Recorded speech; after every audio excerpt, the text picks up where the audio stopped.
How about now?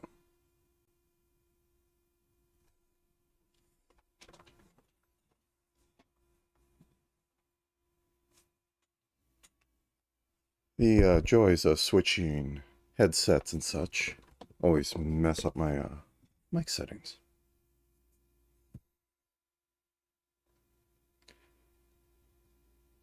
Alright, are we good? We're good.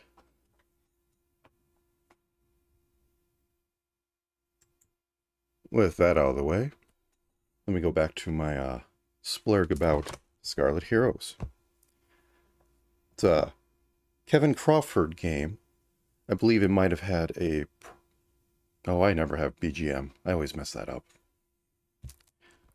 Never had... Oh, so back to this.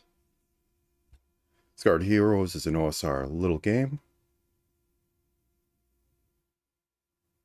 True.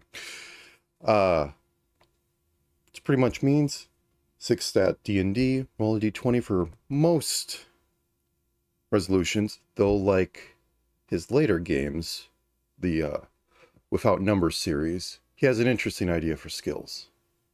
This one is completely made to be soloed, though it allows for a little bit of cooperative play. That said, let me get into some of the details.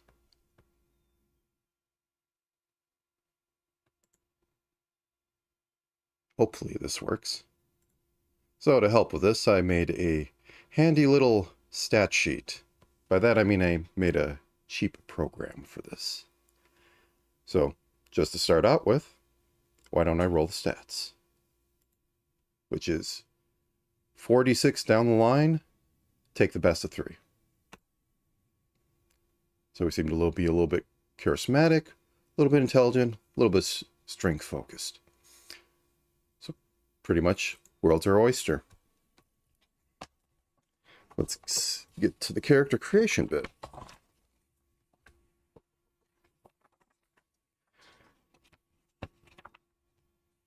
Alright, 4 standard classes: your cleric, your fighter, your magic user, and thief. And for sake of making something utterly terrible, I'm just going to roll a d4. 4. So we're going with the thief. So, like most D&D things, armor classes and what kind of armor you're allowed to use are... attack bonus and what kind of armor you can use are baked into this a little bit. Your standard thief can use leather, no shields, but unlike other systems, let me pop over to this bit.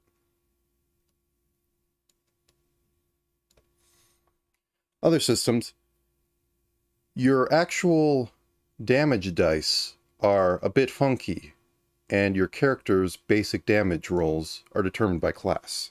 So in this case, a thief can only roll up to a d6. A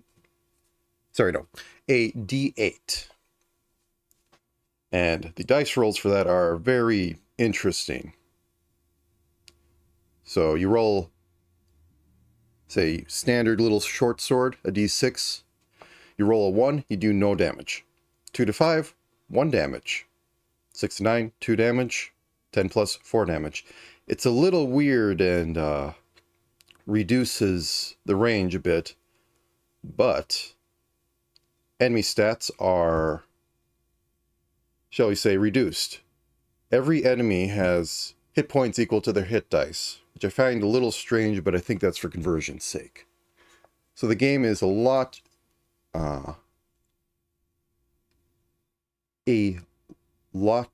lower on number bloat. So now that we have the character class, we can actually get our HP, which is not rolled, sadly. And initial HP for a thief is 4. No armor gives us armor's class at 10. And we have an attack bonus of 1. Now, something else that's a little weird in this system is that there's something called fray dice. Fray dice are as described in here.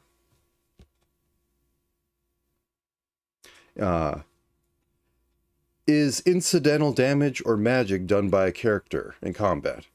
Pretty much it lets you just roll your Fray die against an enemy to just deal damage if they are equal or lower level than you.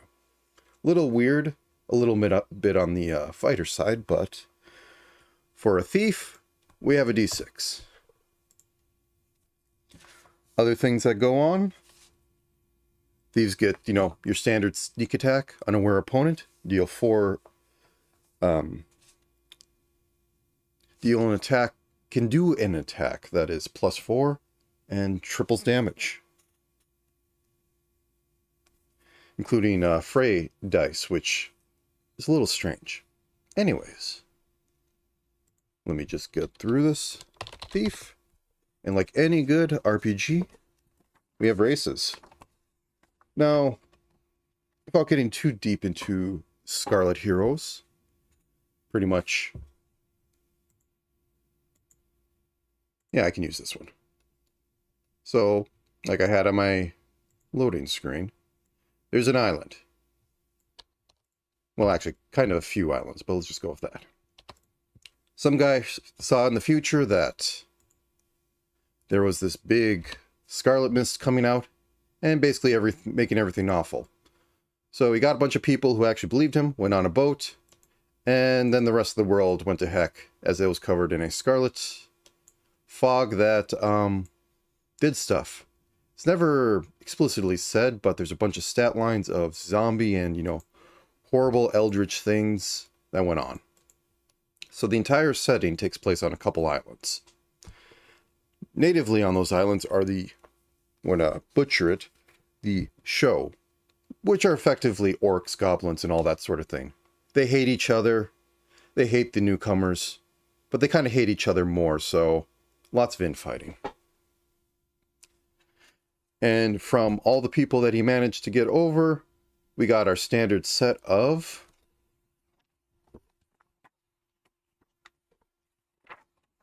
I'm on the wrong page, aren't I? There we go. We got our standard set of humans. They give a bunch of different, types of humans. I'm not going to go through it. They're all standard humans. You got your elves, which were humans, but attempted to climb to divinity and be immortal. Got ourselves halflings, which basically, how to put it? They were humans, but they shunned all the gods, they shunned all the stuff, and just wanted to be left alone and farm. And they became kind of tiny. Now the dwarves are the ones I find most interesting, as they were human, and then a god of the underworld, the mother of the depths, I believe it was.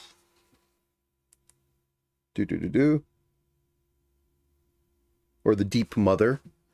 Took the entire civilization, brought it down to her, and they were effectively enslaved by the mother to do who knows what, until dwarves found out the spiritual properties of gold and how that could fight the mother.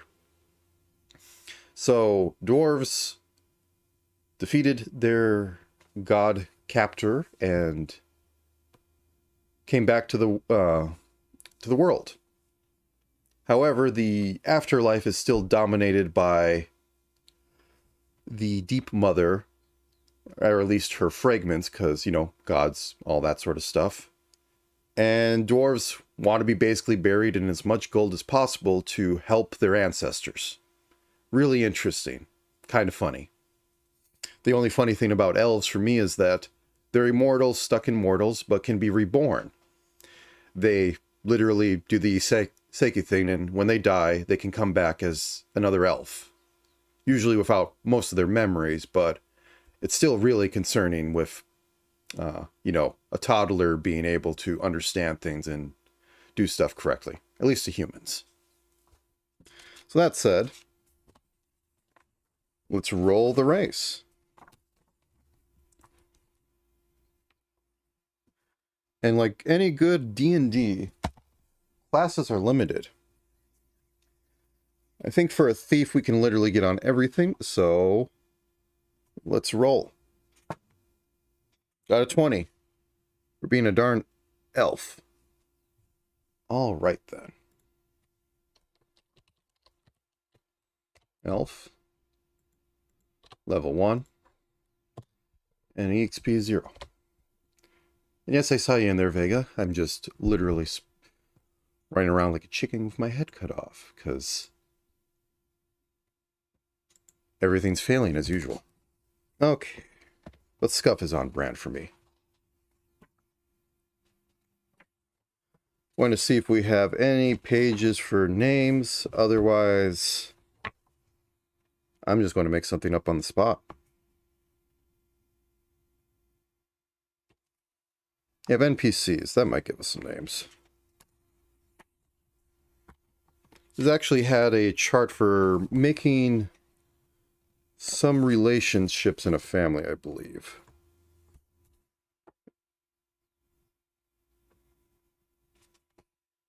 Nope, that's not the page. Let me just flip a bit.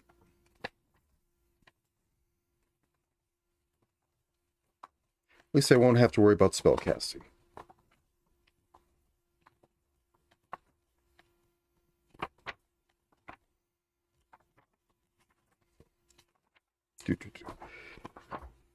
Anyways, my main idea for today is we're going to go on a little hex crawl and try and find a dungeon to die in. Because that is what you do in these games. Alright, solo gaming section. Can I get names in here? No, I cannot. So I will go. Yes, clearly you're my little pog champ. Okay, EXP is 0. Ah, yeah, I didn't bother to make 2 things on there. So as for a name, what's a good elfie name? Irufu. Yes, that is the perfect elf name. Alright, back to character creation. So, have all our basic stats down. All our basic bonuses. Now, for the weird thing in this game, there are no skills. There are what are called traits and abilities. And they're more free form. And every race gets a little bit of their own stuff. So elves get 1 point of elven senses. When you roll your skill dice, you basically add your highest trait to it. And they go from 1 to 3. It's a little weird. Lovely. I'm being groomed in my own stream. Okay. Got elves. Let me see how many traits we get. Thieves get bonus 3 trait to be the thieviest thing you can be. I'm just trying to look for the number of how many traits I'm supposed to get, and I'll be good. Like any good RPG, it's thrown all over the place. Okay, 3 points. 3 points, and then the freebie, and the other 3 points of what kind of thief I am. So, given that, let me roll a background. There is a background page somewhere on here. There we go. Thief background, it's a D100. Yes, they can see across the horizon to see what they can steal. 28. Groom. And we're a charlatan. So you know what? I'm just going to put the 3 thief points into charlatan. I'm not going to spell that wrong. Or at least I'm going to try hard not to spell that wrong.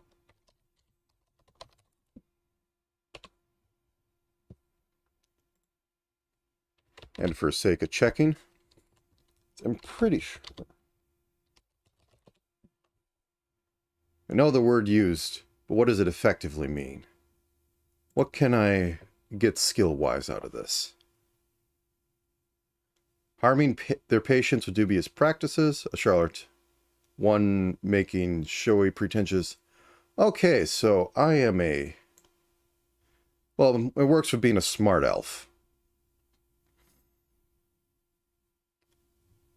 So, let's go back into here. Whoops, I deleted everything. So what I am thinking...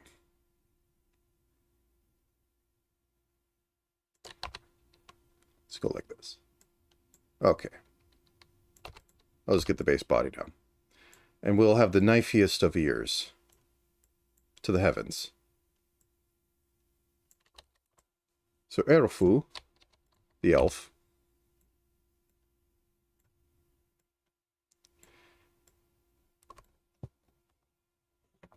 is a guy who goes around pretending to know things.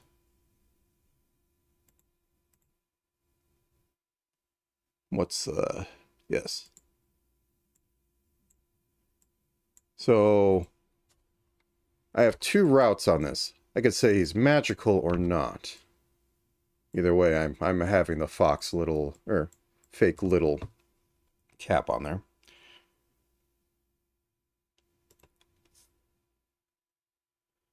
Yes, he is a con man. He pretends to be learned. Let's give him blue elf eyes. We know that's how it works. So he goes around as a scholar, pretending to be, you know, learned. And giving people advice on things. You know, I just like that as a belt. We'll keep that as a belt. Okay. Flamboyant red shirt? Sure.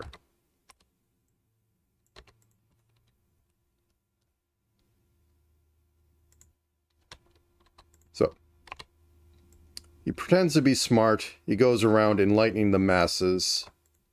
He's an advisor, clearly. So, what other things could we have for this know-it-all elf who knows absolutely nothing? And given how traits work, you could pick pretty much anything. Yes, a theoretical decree in physics. Or everything. Actually, that's a terrible idea. A theoretical degree in architecture. Since this is being a developed land, he goes around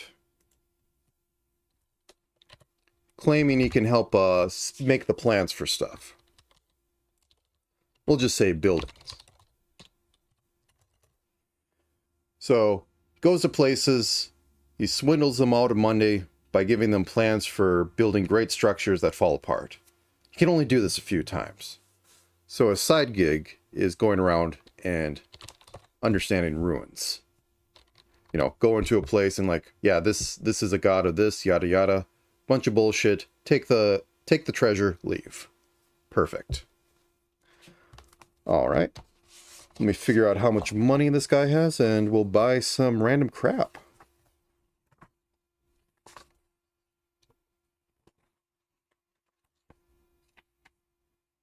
That's the page, but where do I get my money? Clearly in character. I want my money now.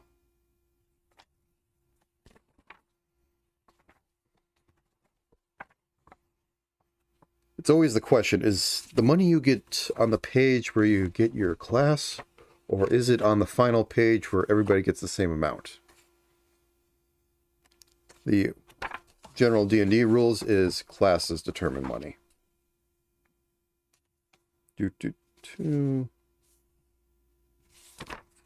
Nope, not on there. Final touches. Buy equipment, and I get 3d6 times 10 gold pieces. Alright, let's get out all the dice. Let's ruin the table a little bit for ASMR. My nice metal dice. So 12 and 2. 14. So we have 140 gold. I'm not going to spend the 20 minutes trying to get it, trying to get the most out of this for brevity.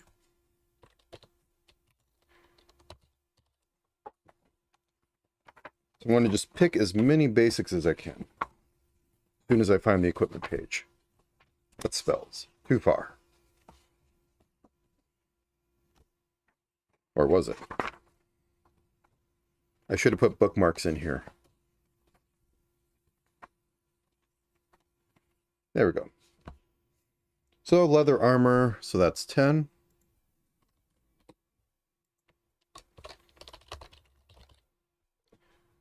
Now leather armor has an AC of 7.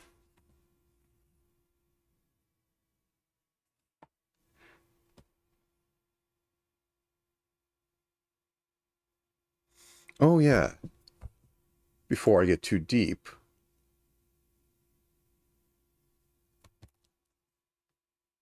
Actually, why is this descending? I'm pretty sure it's the other way around. I had this all figured out, but then I forgot it because I waited 2 days.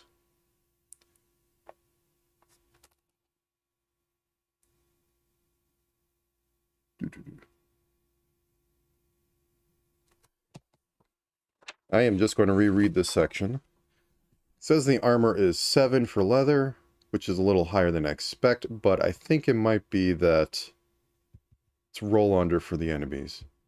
Or I might be wrong. This is why it's fun to learn as you go.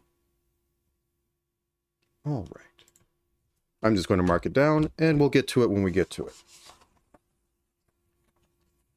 We got leather armor. We can use any weapon, but anything past a D8 is kind of worthless. So no two-handed weapons.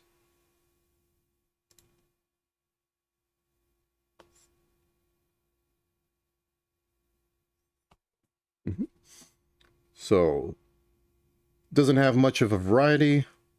We have two-handed, one-handed, light, small, unarmed, bow or crossbow, sling. We'll just go with a standard sword, and that is 16 gold, or 15 gold.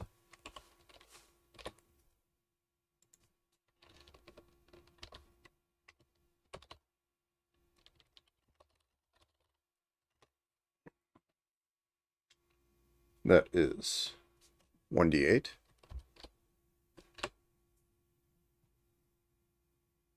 You can get a bunch of hirelings. Do we have a standard adventurers pack? No. But for the purpose of this, I know I'll be using supplies to go around. So I will be getting the standard sort of supplies. Since we're doing hex crawling and every hex is about a day, I'm going to want, let's say 2 weeks of supplies at... I just had it.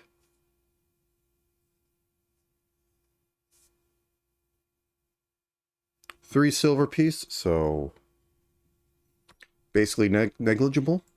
I'll just say I drop 2 on that and get me 14 supplies. Would help if I got that. Say that includes water. Get ourselves a backpack. Just 2 more gold.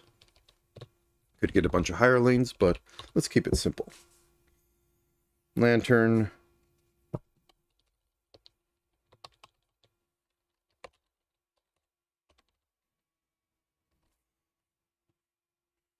It was 10 gold, right?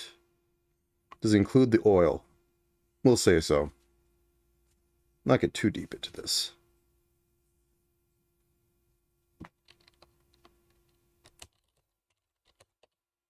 And rope. 50 feet for 2 gold sounds like a deal. All right. So we have all this.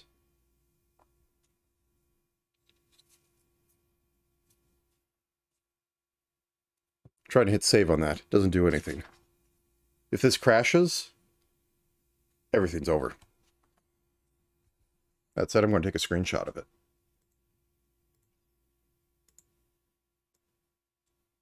There we go. So, we are Elfu, the elf who goes around trying to get paid to build things he doesn't know how to build, and look at ruins he doesn't understand anything about, and then take all the stuff. And currently, we're trying to find a place in a hex crawl. I'm going to say it's a dungeon he's heard about, but doesn't quite know where is.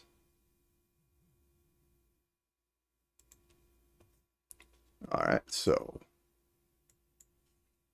here we are on my wonderfully made hex crawl. I'm just going to make a little green meeple right there. So, to start on a hex crawl, I'm not even going to bother figuring out what the rest is around it. We're going to start right in the middle. Out in the solo section,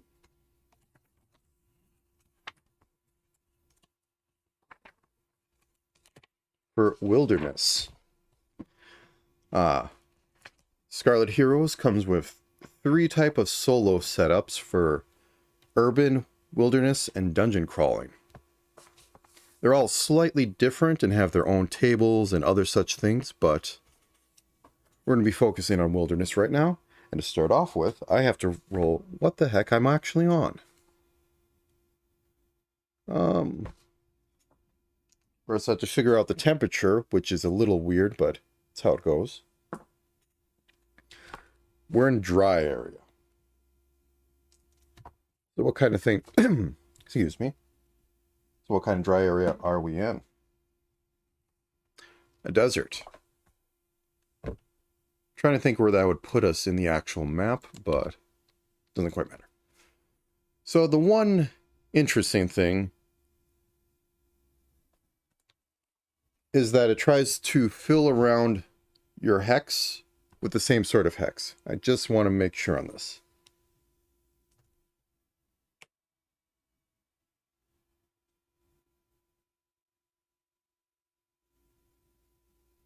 Okay, no, I'm a little backwards.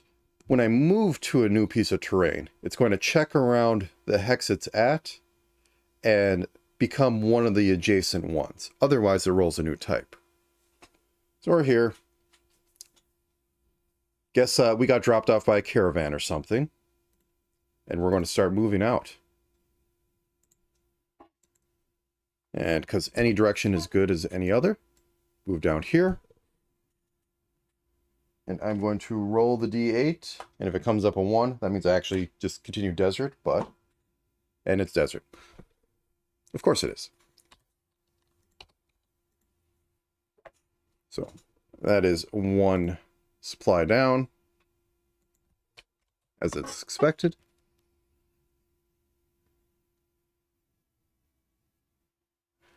One thing on here is the feature threshold, which I guess starts at 1. So every time you get into a new place, you might find something interesting. So if I roll a 1, which I do, I get to roll a feature. Okay, I'm getting all the interesting things. I'm just going to keep up in here what the feature threshold is. So there's multiple different types of tables go on. D8, what is it going to be? It's a structure. Is it going to be a structure we want? Something we're actually trying to pillage? An estate. What kind of estate is in the desert?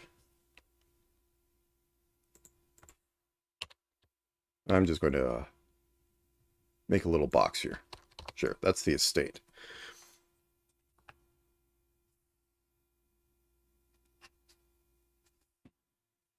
All right. So there's a table for these sort of features. First, what was its builder? Looks like some lizard folk built this. That makes sense in a desert. Why did they build it? 4.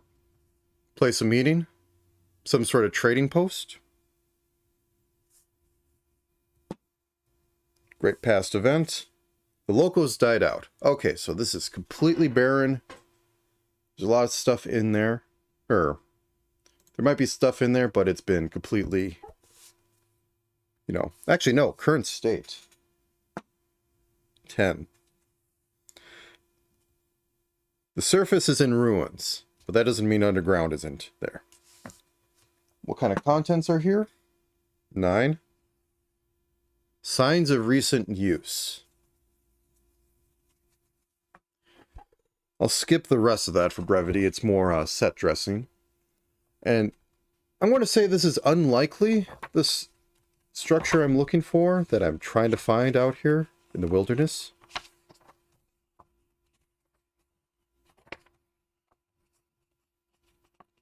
But I'm going to roll anyways on our little oracle table, which has my favorite things of having likelihood on it. And I'm going to say that this is unlikely, and roll the d20 to see if this is the structure we're looking for, or the thing. And I have gotten an 8, which is very much a no.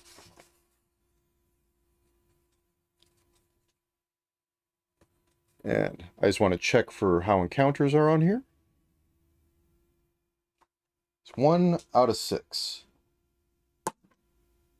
And I got a 6. That means I got nothing. So, came down here, found a nice little place to stay for a bit, but nothing in there. Let's move over here for our next day. Roll the d8 to see what this terrain type is. And is 8. I think that was something special. No, wait, that would just mean, yeah, it's past 6. So, just randomly rolled to determine. All right.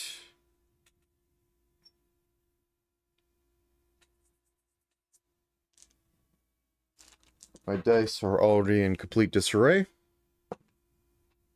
5. Light forest.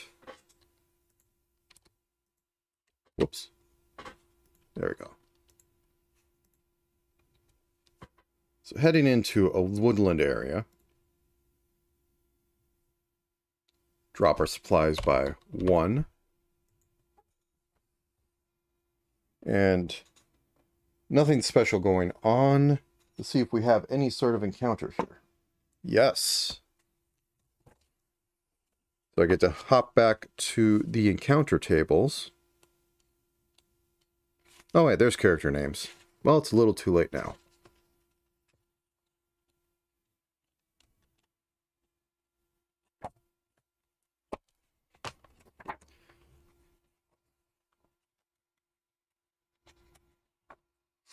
I know I have a PDF of this somewhere else, but it's much better to use a physical medium. Counters, page 78. There we go. So we are in a lightly forested area, so I guess we use the forest. And a 16.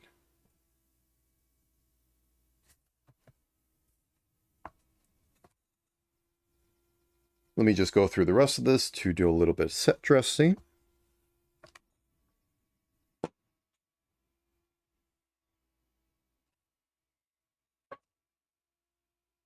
I've never seen another system use 2 d8s for stuff.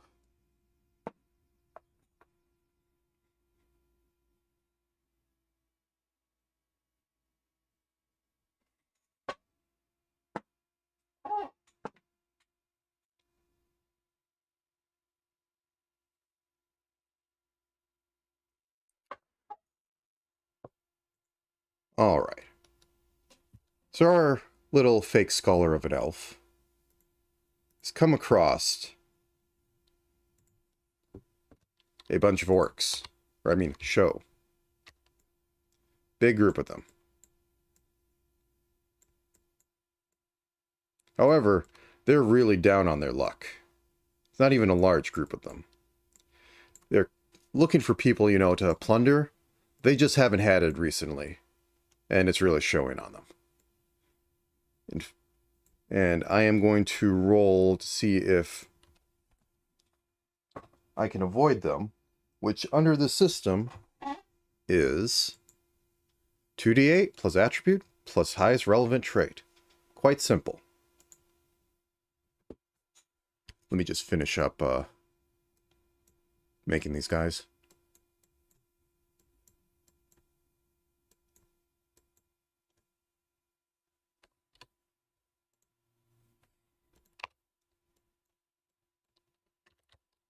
Help if you know I select the background for the background. Now we're going to make the orcs redheads. There we go. And tusks for maximum zug-zug.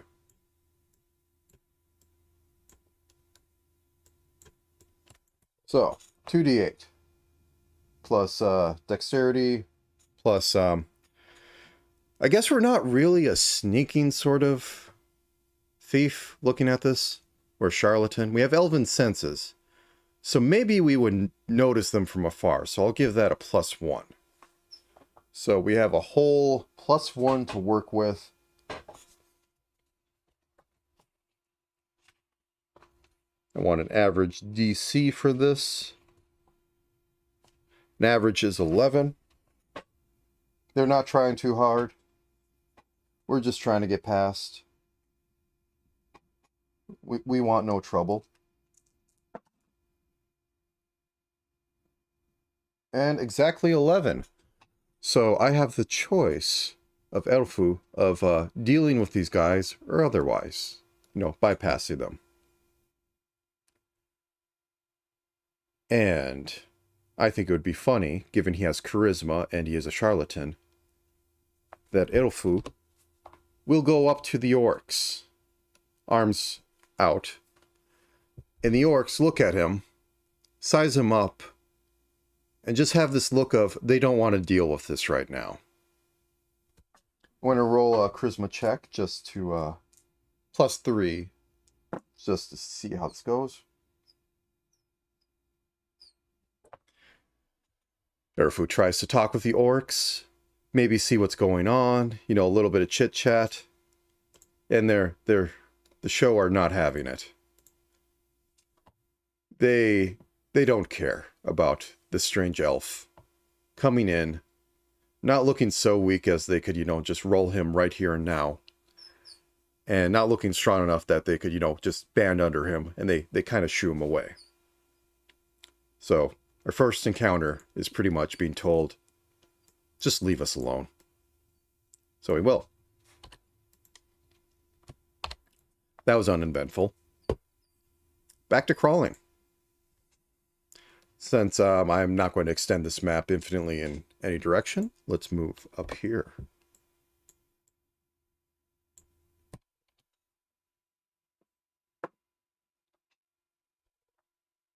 And another roll random.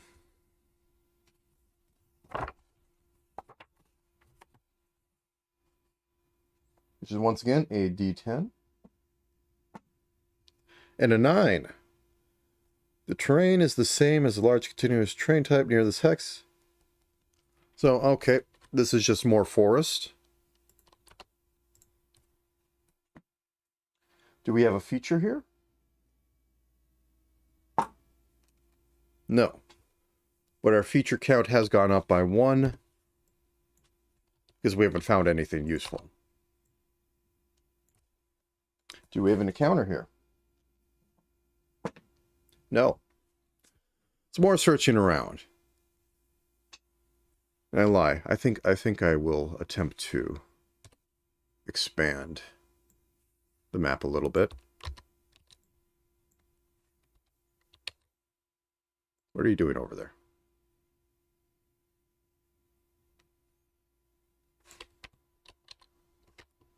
Of course I bring this along. Okay. There we go. Perfect. Nobody will ever know I just threw that together.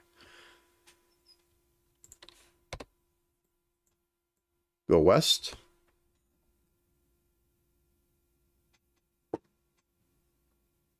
And 1, 2. More forest.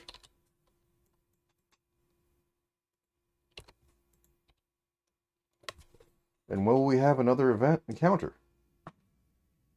Yes. No. That's for feature. We have no encounter, and we roll for feature. We do have a feature, however. What kind of feature? 7. Settlement. And it is a...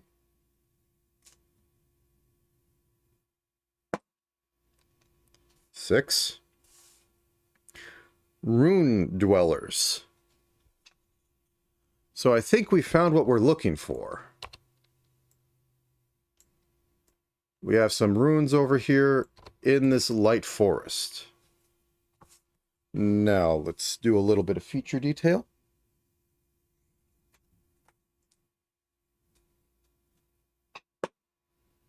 $11. Refugees. So this is some sort of cobbled together place. It's for occult purposes. Interesting. And there was an earthquake, so a lot of the taller structures have fallen over. And it is riddled with burrows.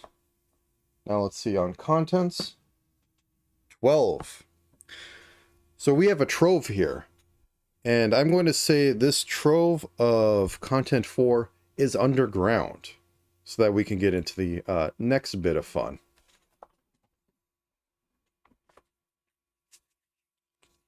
So, come across ruins. It's this.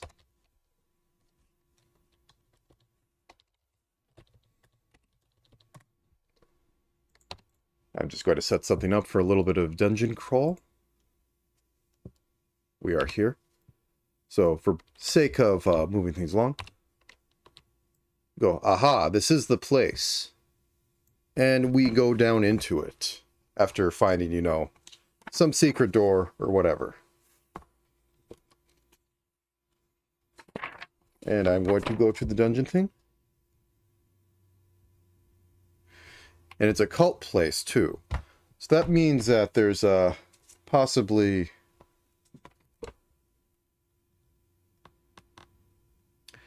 magic things going on in here.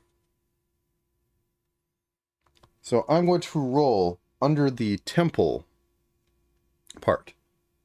So what it's looking like is that the refugees came to this area, they settled down, an earthquake happened, and they found the temple beneath it.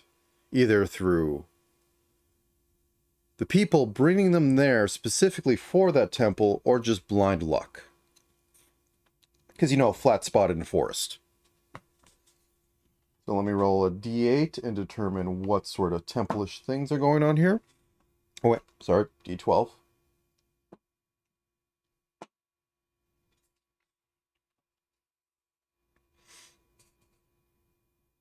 It's a pilgrimage temple.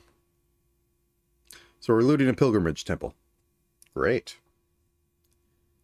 Okay.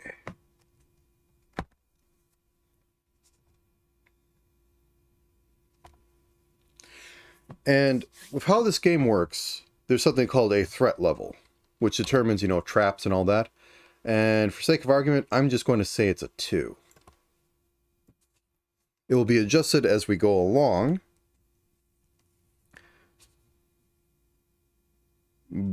But for now, it's 2. So traps are a threat 2, which is how many dice will be thrown at us for trap damage, and maybe some encounter stuff.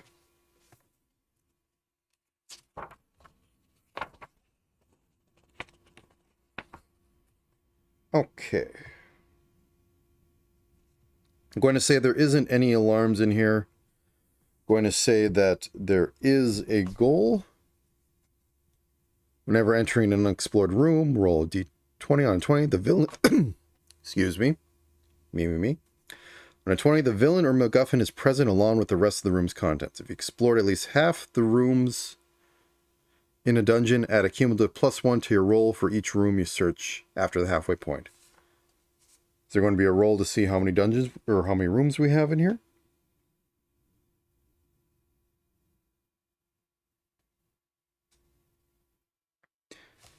No. I'm just going to say 3d6.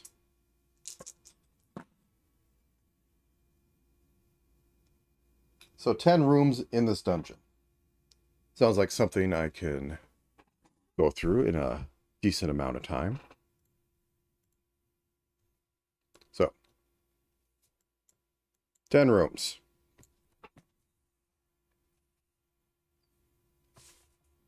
And pretty much like everything else, every room I roll a d6 and can come across the counters.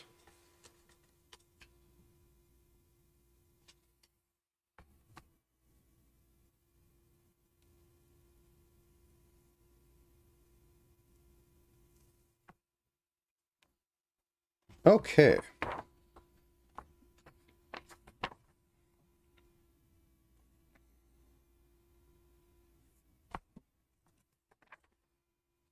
There's some good examples of counter stuff. Let's go. First room is a relic chamber. I wouldn't say it's what we're looking for. However, you know, nice and big. I'm going to roll 2d4 and take the better of the dice just because. Okay, so there is 3 different ways we can go.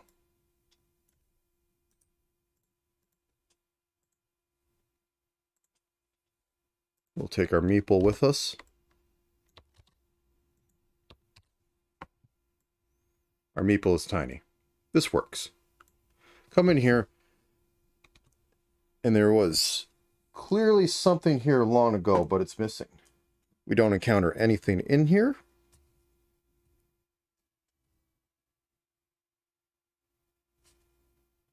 And do we have any sort of event that happens in a dungeon?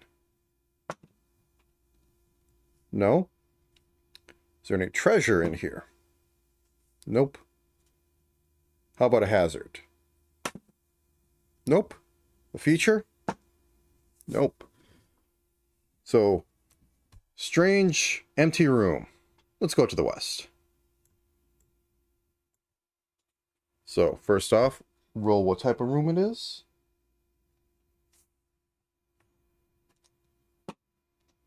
Two. Altar hall. Well, since it's a hall, I'm actually going to make it a hall.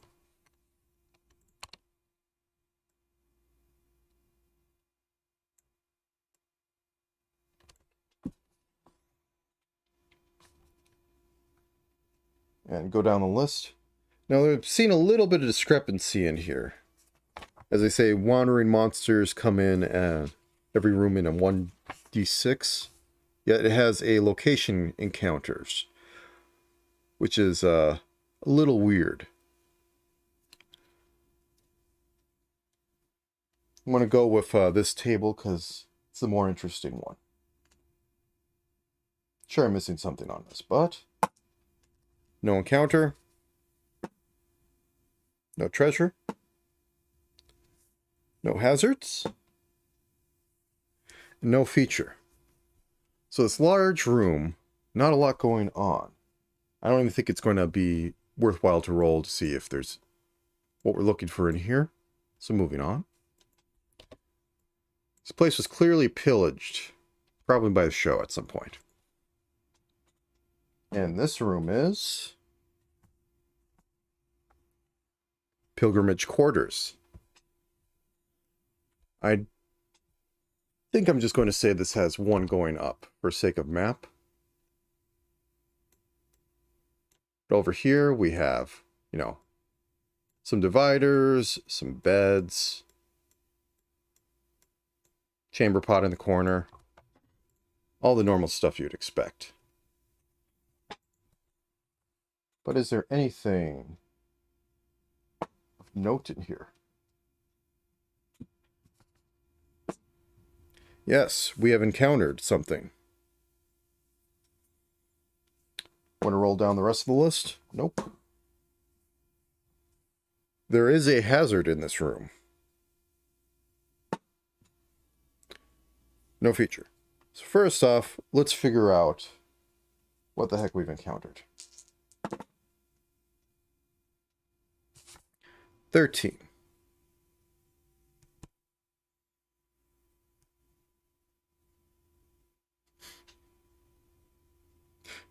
So we've clearly hit the mother load of stuff.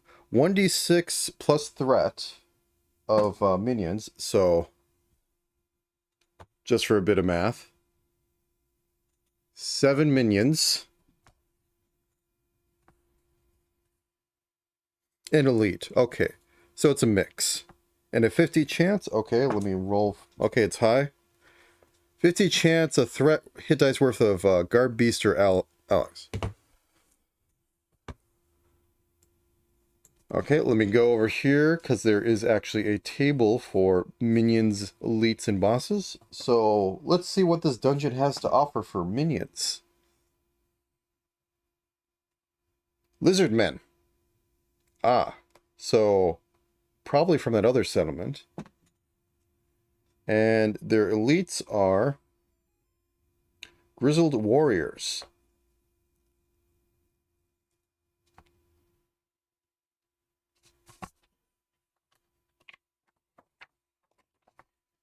And I think there's next page they had facing danger, their allegiance. Okay, let's see what their allegiance are. We've literally just walked into their bedroom. They are a rebel or hostile group opposed to local rulers. So I'm going to say, for sake of argument, they're kind of friendly. Because they don't like who normally lives here. But let me go over to a reaction table.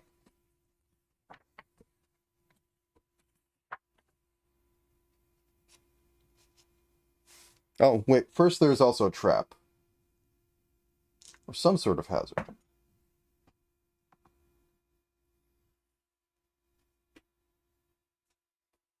Okay, so there's some containers in this room, but I don't think we'll be raiding, like, you know, completely under their noses.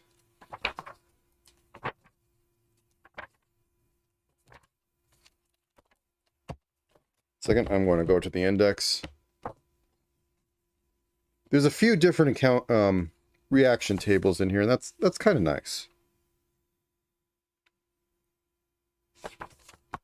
I think the one I'm looking for might actually just be under urban. Yes, here it is. So I'm going to go with strangers. And it's a 2d6 reaction system, as God intended. So got a 9. Tentative agreement. All right. Let's go over to this. We're going to have these be fancy lizard people. Just this big group of them. Nice vivid colors. Big tails.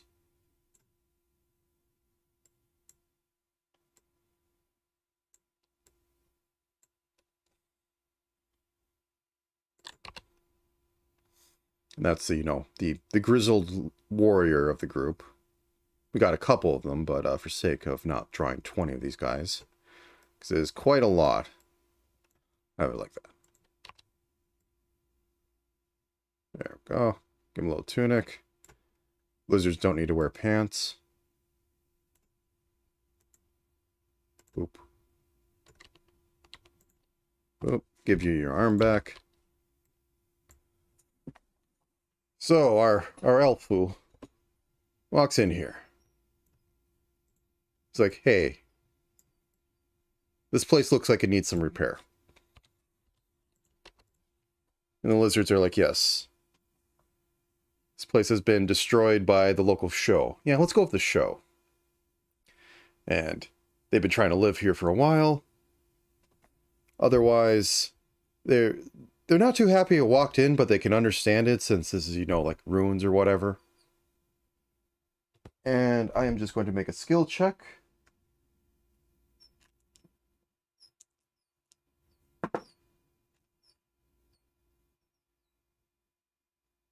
And I'm going to say it's average. He says, hey, I'm going to look around. Our elf here goes, yeah, I'm just going to look around. I might be able to point out some things you can repair.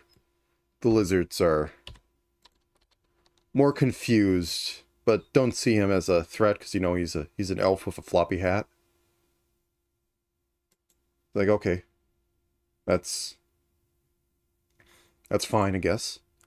So we have our room full of lizard people just chilling. If we don't mess with them, they probably won't mess with us. Just going to, you know, little bit of this. Well, remember, it's a metric ton. If we fight them, we will die horribly. So, we go north. And come across a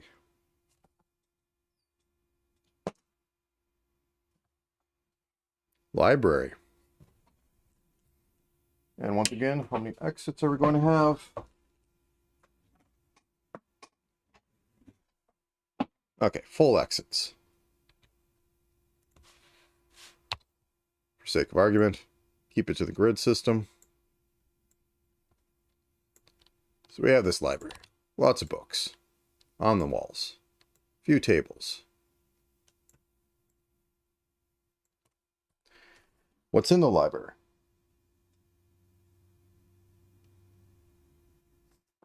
I need to organize my dice.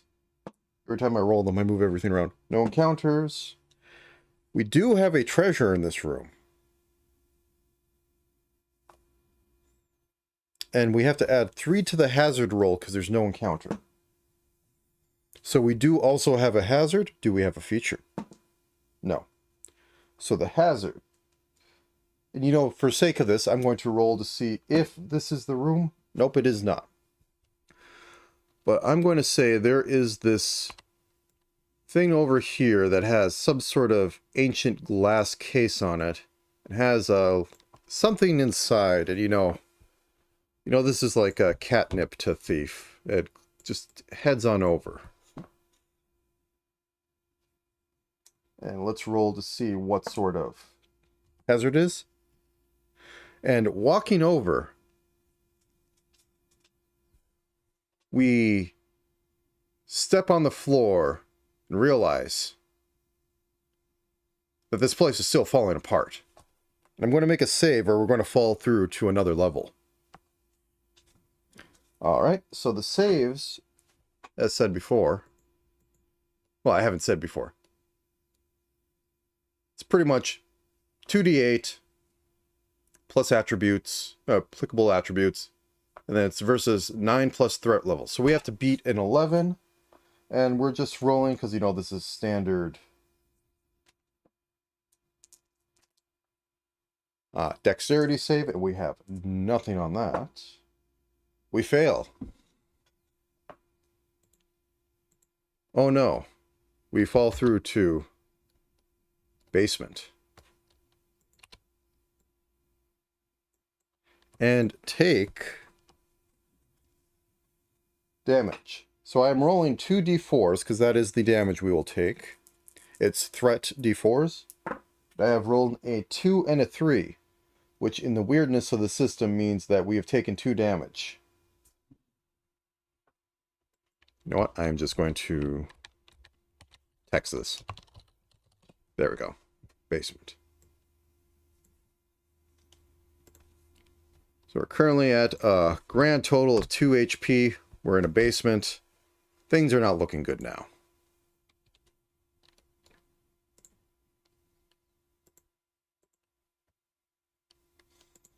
Let me just divide this up. Boop, boop, boop.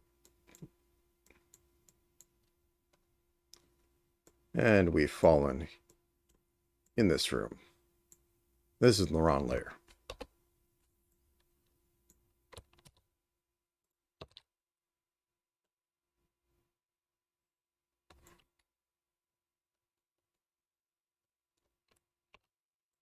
And just going to make a little hole here.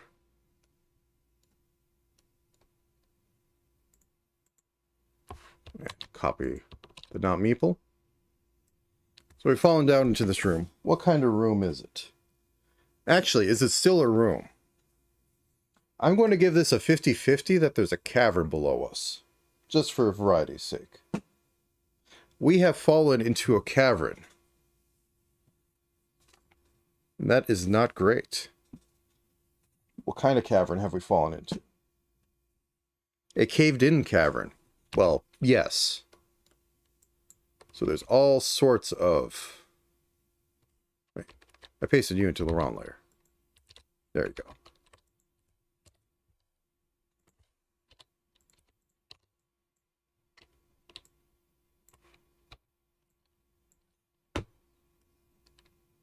Oh, yeah, that's on the other thing. Okay. Let's fall into this cavern. How many directions out of this room?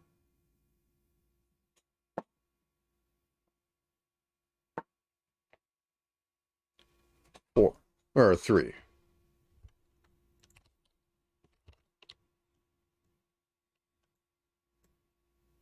So this is caved in.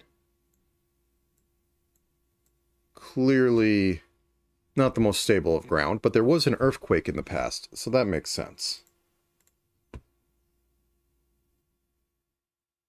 Oh yeah, we'll tell them that they need to pay us at least, you know, a couple hundred gold, and we'll come back here with people who, you know, will prop up the basement. Yeah, that's how this is going to work. All right. Now, did we fall in on anybody who cares about us? No. Is there treasure down here? No. Are we going to get double hazard? No. How about a feature? I'll take that as a yes, just to make this interesting.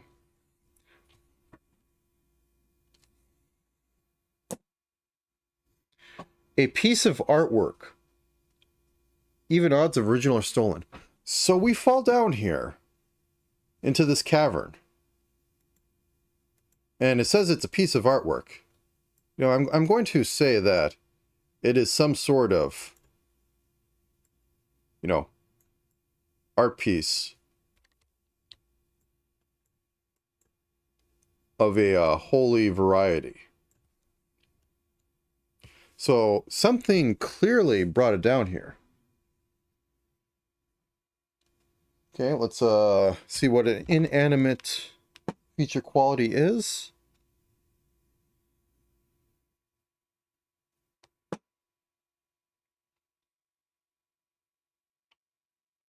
It seems to be worth a lot, so I'm going to say it's like gold-plated, all that sort of thing. But that's weird. So clearly the caverns were part of this place. And they weren't, and they did build on top of it specifically for the caverns. Now, what else is down here? Boop, boop.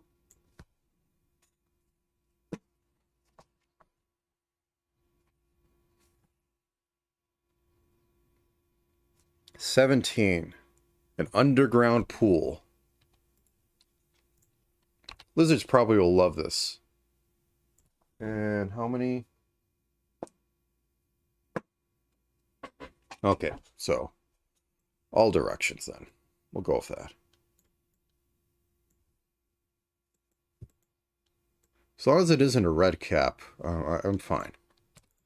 So you come across an underground pool, like the sort of thing you would find in a cavern. There we go, D10.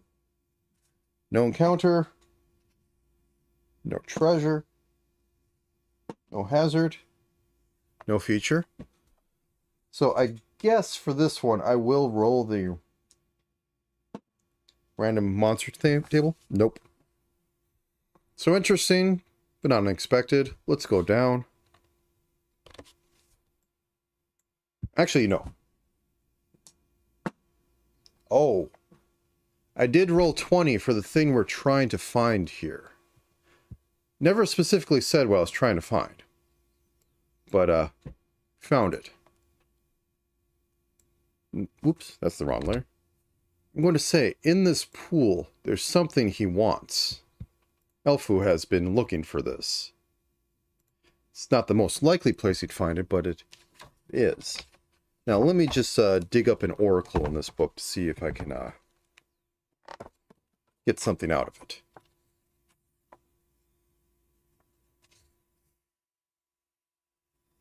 Magic items. That might be useful.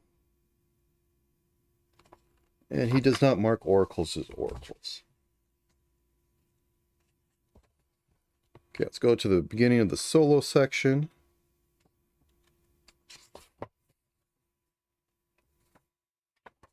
Ah, here, actually, no. We got the tags. Since this is the same guy who makes the without number stuff, he has a lot of tags.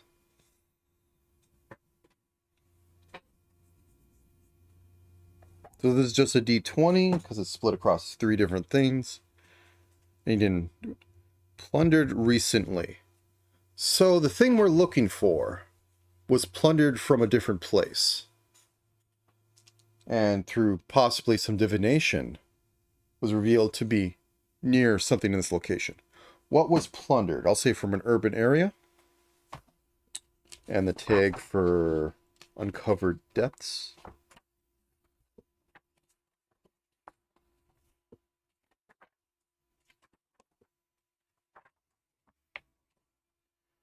What do you have for uncovered depths?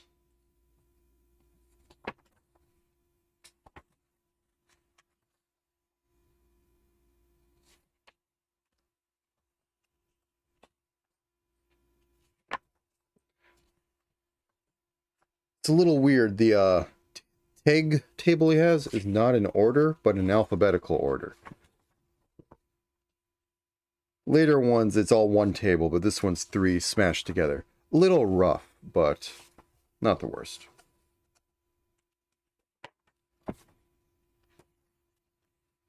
Uncovered depths. The community has tunnels, ruins, old sewers, or other ancient structures beneath it. They have been known to be the first settlers or just recently discovered, but most communities shun such places. So, what's things? Original deed to important building, treasure of the past. Relic of the first inhabitants. Places, crypt.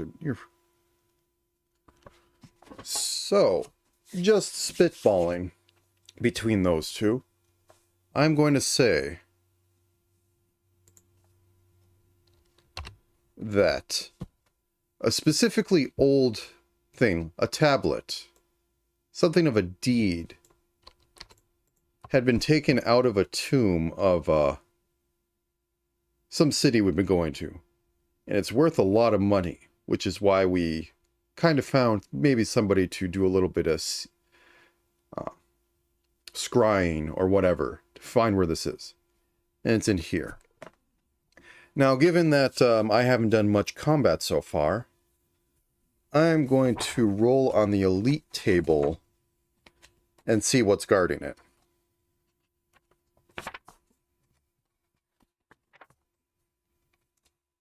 Actually, there's a boss table. Let's go with the boss.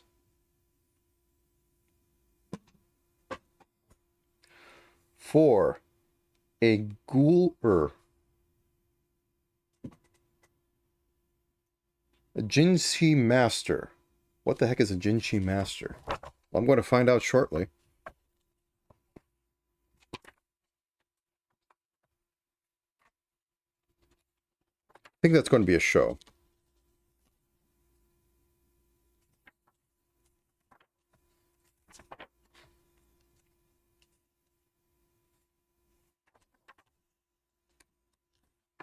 Yeah, as I said, I don't think I said it before, but there is vaguely Japanese setting in this, but not quite.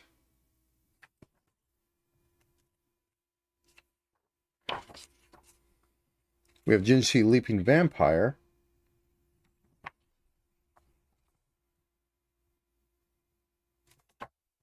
So it's an undead. The Jinshi are also a product of dark necromancy. Evil, the soul is...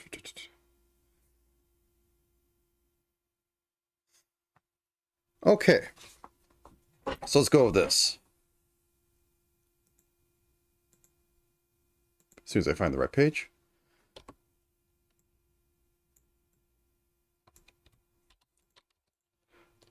The elf comes down, goes, ah, that's what I'm looking for. This old, ancient little tablet that has some, you know, royal stuff.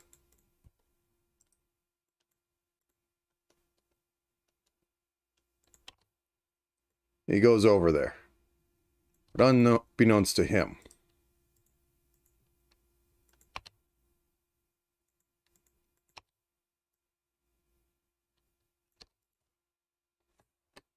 coming out of the pool behind him is the thing that stole it and brought it to this place. A horrible, jumping zombie thing. Maybe the magic of this place or something else had brought it here. But it was supposed to bring this here. And do we notice, or do we horribly die in our first round of action? So let me roll 2d8s. Of course we don't notice. So we are surprised, and it attacks us.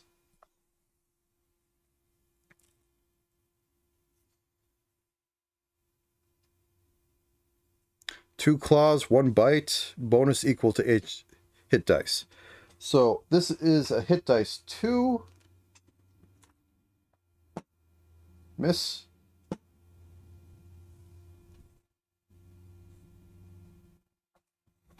Yep, I'm going to double check. As I said, the combat was a little, or the formula for this is a little non-standard. Usually it's, you know, roll over d10.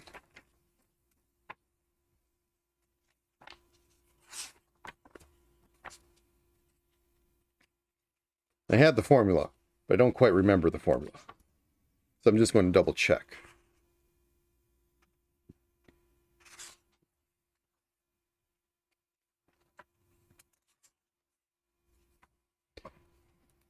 Making an attack. Roll d20. 1 misses, 20 hits. Special circumstances.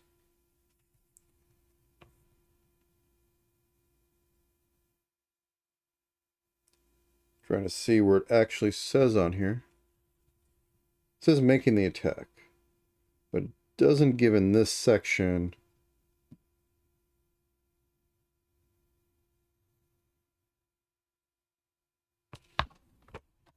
Oh, they're shooting about. A kind of standard problem with RPGs is that they don't entirely give what you need where you need it.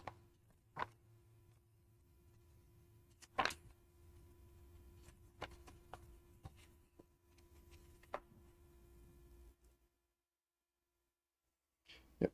Another thing to put in this system is that generally when you get into combat, players attack first. But we've been surprised.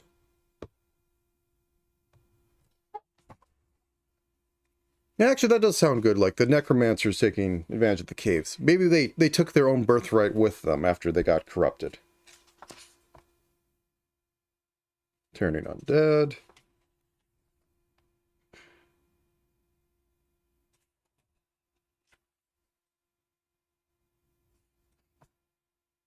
Checks, cast spells, turn damage. Heroes always go first. Okay, here it is. Attack someone, roll 1d20, add your relevant attributes, your target's armor class, and the attack bonus. If you roll more than 20. Okay, so yeah, high armor is bad. So what is being rolled is got a 9, plus our current armor, which is a 7, I think. Let me bring up that tape. Yep, 9 plus 7, 1, 2, 3. So we're at 13 plus 2 from the threat level. If it beats 20, it's a hit. If it beats or meets 20, it's a hit. So it's a little weird. And I think it's to be able to use old things, but in an ascending way. So actually, that second attack misses. How about the bite? 15. The bite hits. And the friendly guy who has his Harley goes by. And we're hit by energy drain, which I'll have to see. But first, roll a d8 to see the normal damage, to see if just that kills us. 3. So we're taking off from 1 health. Down to 1 health. Things are not looking great. And energy drain.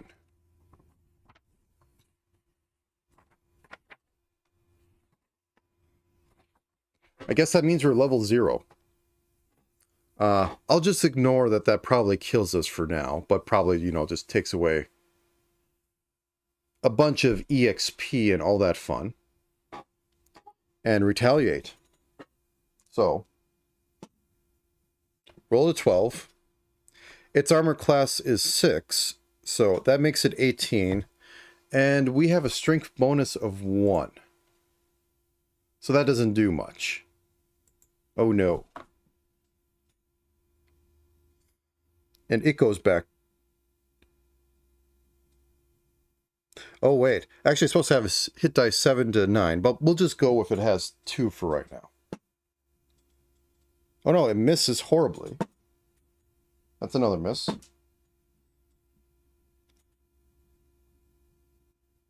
And that one barely misses. We're getting to a little bit of D&D miss forever. Come on, dice.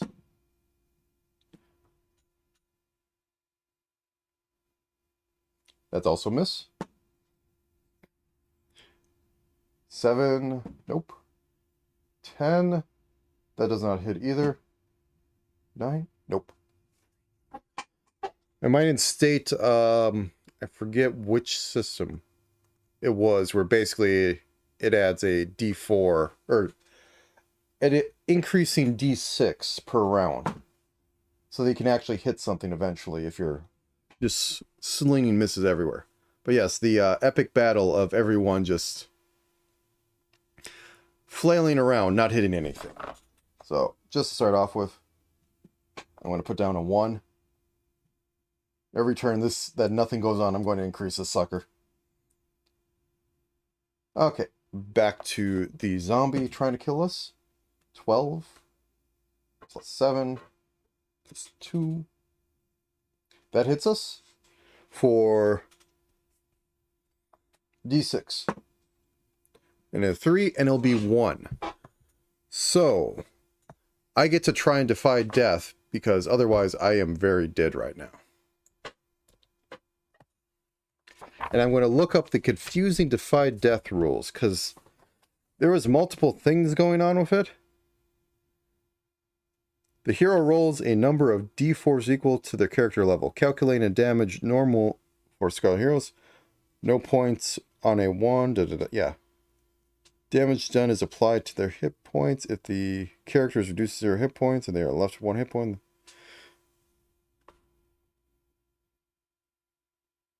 Yeah, I don't quite get that part.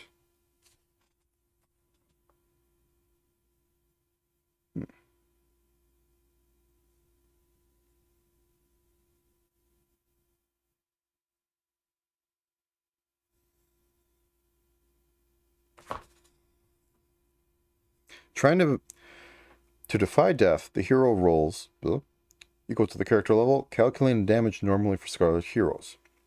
Damage is applied to their hit points if the character is reduced to 0. This seems kind of the opposite of defy death. The hero is trying to bypass an obstacle or overcome some otherwise unbeatable hindrance. The GM decides how circumstances. Which is good. Every defy death.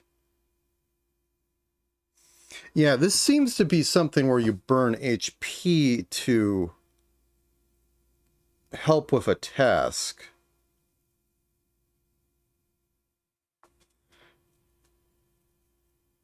Okay, yeah, it's only for failed saving throws or escape a situation that's catastrophic. Well, I'll say it's catastrophic, and we're doing this when we have 1 HP. So let's roll this and hope it's a 1. It's not. So our HP goes to 0. And our poor elf. Is this the right layer? No. That's the right layer. Our poor elfu has succumbed. Wait. There we go. What the heck? Okay.